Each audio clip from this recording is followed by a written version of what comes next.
নমস্কার বন্ধুরা, সকলে কেমন আছেন?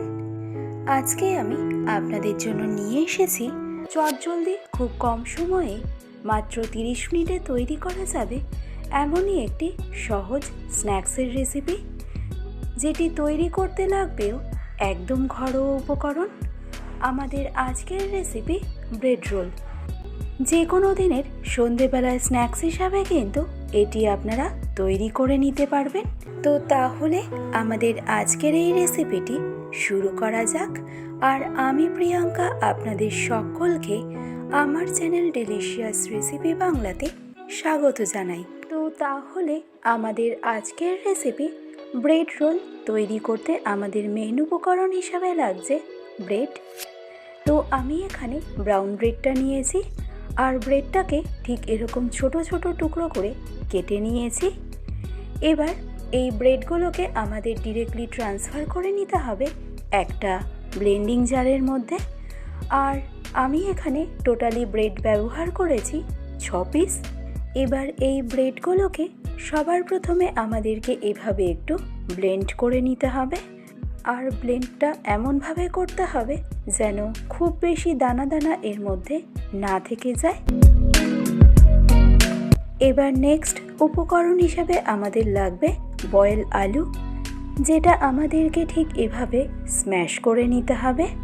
আর তারপর একে একে আমাদের অ্যাড করতে হবে কুচানো পেঁয়াজ, ঝালের জন্য কুচানো কাঁচা লঙ্কা, দিচ্ছি হাফ কাপ পরিমাণে গ্রেট করে রাখা গাজর, ও সাথে একটু কালারফুলের জন্য অ্যাড করলাম হাফ কাপ পরিমাণে লাল ও সবুজ ক্যাপসিকাম।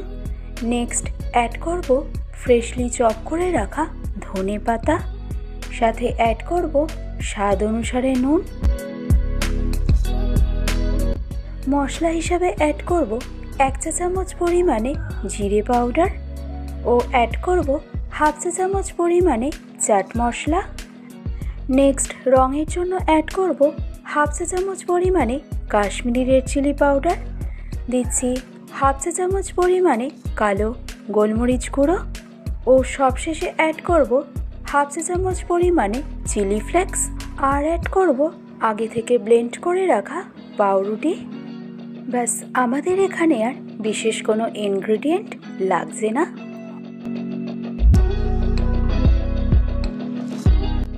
এবার এই সমস্ত উপকরণ একসাথে আমাদেরকে খুব ভালো করে মেখে নিতে হবে। কোনো রকম জল ব্যবহার করা কিন্তু একদমই যাবে না। আর যেহেতু এখানে আলুর ব্যবহার করা হয়েছে, তাই আলুর থেকে কিন্তু ময়েশ্চার এমনিতেই বেরোয়। আর তাই কোনো রকম জল ব্যবহার না করেই সমস্ত উপকরণ একসাথে আমাদেরকে খুব ভালো করে মেখে নিতে হবে। আর এই স্টাফিংয়ের টেক্সচারটা আমাদের এমন রাখতে হবে যেন স্টাফিংয়ের মধ্যে ঠিক এভাবে শেপটা দিয়ে নেওয়া যেতে পারে। আর এইভাবে শেপটা দেওয়া গেলেই বুঝতে হবে স্টাফিং কিন্তু আমাদের একদম রেডি। এবার ফাইনালি স্টাফিংয়ের শেপটাকে দিয়ে নেব। তবে তার আগে হাতের মধ্যে এভাবে অল্প একটু তেল মাখিয়ে নিতে কিন্তু একদমই ভুলবেন না। এতে স্টাফিংয়ের শেপটা দেওয়ার সময় হাতের মধ্যে স্টাফিংটা আটকে যাবে না। এবার ফাইনালি দেখে নিন এই শেপটাকে আমাদের কিভাবে দিয়ে নিতে হবে। তো শেপটা দেওয়া যে খুব বেশি শক্ত হবে তা কিন্তু একদমই নয়। যেহেতু ব্রেড রোল, তাই স্টাফিংটাকে আমাদের ঠিক এরকম রোলের শেপে দিয়ে নিতে হবে। তো ভীষণই ইজি প্রসেস। আশা করছি আপনাদের বুঝতে কোনো রকম সমস্যা হয়নি। তো শেপটা দিয়ে নেওয়ার পর এটাকে আমি রেখে দিলাম একটা ডিশের মধ্যে। আর সকলের বোঝার সুবিধার্থে আরও একটা ব্রেড রোলের শেপ আপনাদেরকে দিয়ে দেখিয়ে দিচ্ছি, যাতে আপনাদের তৈরি করতে কোনো রকম সমস্যা না হয়।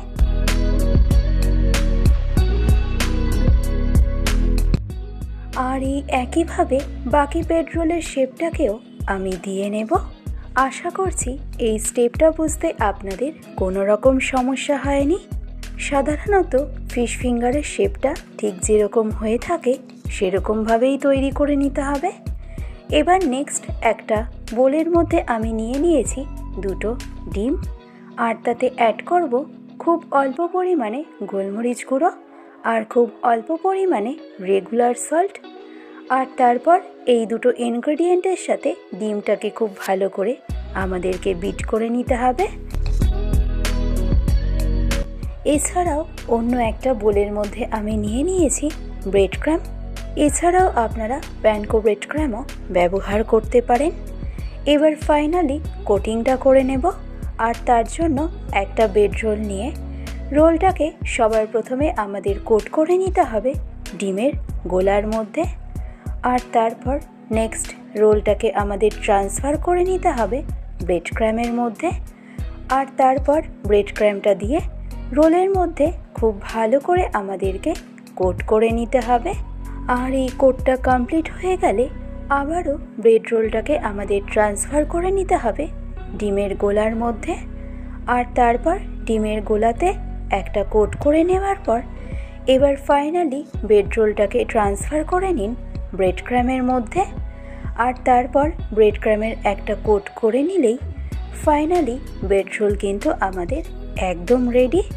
আশা করছি এই স্টেপটা বুঝতে আপনাদের কোনো রকম সমস্যা হয়নি।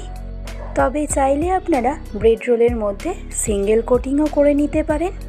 তবে ডাবল কোটিং করলে কি হয়, ব্রেড রোলগুলো ফ্রাই করার সময় ভেতরের স্টাফিংটা বেরিয়ে চলে আসে না। তো এইবার সকলের বোঝার সুবিধার্থে আমি আরও একটা রোল আপনাদেরকে প্রিপেয়ার করে দেখিয়ে দিচ্ছি। সবার প্রথমে রোলটাকে কোট করে নিলাম ডিমের গোলাতে। আর তারপর রোলটাকে আমাদের কোট করে নিতে হবে ব্রেড ক্রাম্বের মধ্যে। আর ব্রেড ক্রাম্বের মধ্যে কোটটা করে নেওয়া হয়ে গেলে আবারও রোলটাকে আমাদের ট্রান্সফার করে নিতে হবে ডিমের গোলাতে।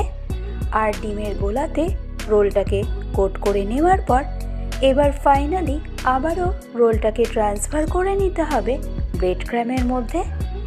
আর তারপর ফাইনালি কোটটা করে নিলেই আমাদের ব্রেড রোল কিন্তু একদম রেডি।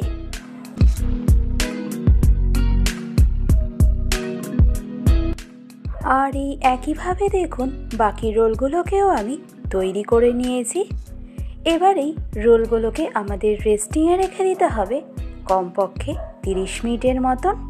আর তারপর ফাইনালি রোলগুলোকে আমাদের ফ্রাই করে নিতে হবে।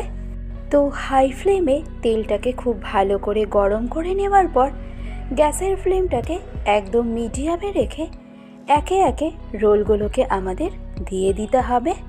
আর তারপর মিডিয়াম ফ্লেমে উল্টে পাল্টে রোলগুলোকে আমাদের ফ্রাই করে নিতে হবে ততক্ষণ পর্যন্ত যতক্ষণ না রোলের মধ্যে একটা সুন্দর লালচে কালার চলে আসছে। আর রোলের মধ্যে ঠিক এরকম সুন্দর কালারটা চলে এলেই এবার রোলগুলোকে ডিরেক্টলি ট্রান্সফার করে নেব কিচেন টিস্যুর ওপরে।